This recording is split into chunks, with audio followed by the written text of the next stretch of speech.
Cengage ialah sebuah syarikat teknologi dan perkhidmatan pendidikan Amerika untuk pasaran pendidikan tinggi, K-12, profesional dan perpustakaan. Ia beroperasi lebih daripada 20 negara di seluruh dunia. Cengage mengumumkan Cengage Unlimited, iaitu perkhidmatan langganan yang membolehkan pelajar membayar akses ke seluruh katalog pendidikan tinggi digital syarikat pada semester atau tahun dan bukannya membeli buku teks individu. Antara kelebihan penggunaan Cengage adalah Cengage mempunyai nota yang lengkap bagi memudahkan para pelajar untuk mengulang kaji pelajaran terutamanya pada masa pandemik ini. Cengage juga menyediakan lebih daripada 1000 nota yang boleh dibaca bila-bila masa sahaja. Contohnya, nota yang berkaitan dengan akaun, ekonomi, biologi, fizik dan lain-lain. Selain itu, Cengage juga memudahkan pelajar untuk mencari maklumat. Cengage mempunyai hyperlink atau pencarian kata kunci yang dapat memudahkan pencarian. Sebagai contoh, pelajar tidak perlu mengelak helaian demi helaian muka surat, namun hanya perlu menulis kata kunci sahaja untuk mendapatkan maklumat yang penuh. Seterusnya, Cengage mempunyai aplikasi nota di dalam bentuk video dan audio. Pelajar dapat melihat dan mendengar ulasan guru berkaitan topik-topik yang sukar untuk difahami. Pelajar juga dapat menulis nota tambahan bagi memudahkan urusan pembelajaran mereka.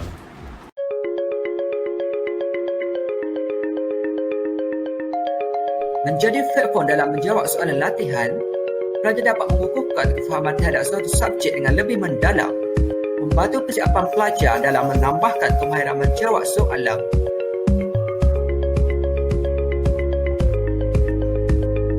Memberikan pelajar pendedahan kepada ribuan soalan dan latihan terpilih yang telah disusun oleh pakar. Pelajar juga memperoleh akses jawapan soalan yang telah dijawab. Cengage menjadi platform dalam pelaksanaan kuis dan ujian. Dengan menetapkan kategori tugasan dan memilih template, pengajar dapat melaksanakan ujian dalam tempoh masa yang ditetapkan seakan dalam dewan peperiksaan. Pengajar dapat membuat soalan baru atau menggunakan pad khusus buku teks dan menukarkan tugasan yang sedia ada kepada format ujian. Dapat mengembangkan strategi urusan ujian pelajar dalam persekitaran maya. Antara fungsi yang menarik ada dalam Cengage ini ialah fungsi flashcard. Flashcard ialah alat membantu ulang kaji. Flashcard ialah teknik menghafal yang agak berkesan yang sering digunakan pelajar. Dengan aplikasi ini juga, pelajar mampu membina flashcard secara maya. Antara kebaikan ialah memudahkan ulang kaji. Fungsi ini mampu memudahkan pelajar untuk mengulang kaji silibus mereka. Selalunya, flashcard ini digunakan untuk mengingat fakta ataupun maksud yang berkaitan dengan silibus tersebut. Kebaikan seterusnya ialah meningkatkan masa. Pelajar mampu untuk menggunakan fungsi ini ketika membaca buku melalui laman web ataupun aplikasi Cengage MindTab. Fungsi highlight mampu untuk membantu pelajar membina flashcard secara maya. Secara sedar atau tidak sedar, teknologi yang semakin berkembang kini telah merancakkan lagi arus modernisasi dan globalisasi. Begitu juga yang berlaku dalam dunia pendidikan.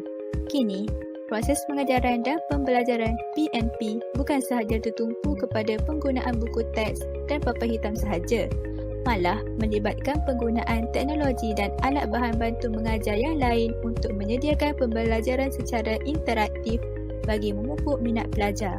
Salah satu kebaikan menggunakan bahan bantu mengajar sewaktu proses pengajaran dan pembelajaran diadakan adalah dapat menyampaikan pengajarannya dengan mudah dan akan menarik perhatian pelajar.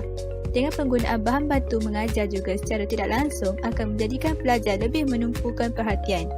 Yang kedua, kepelbagaian penggunaan bahan bantu mengajar dalam sesi pengajaran dan pembelajaran dapat meningkatkan kefahaman pelajar dan dapat menarik perhatian pelajar untuk lebih fokus dan memahami konsep yang diajar.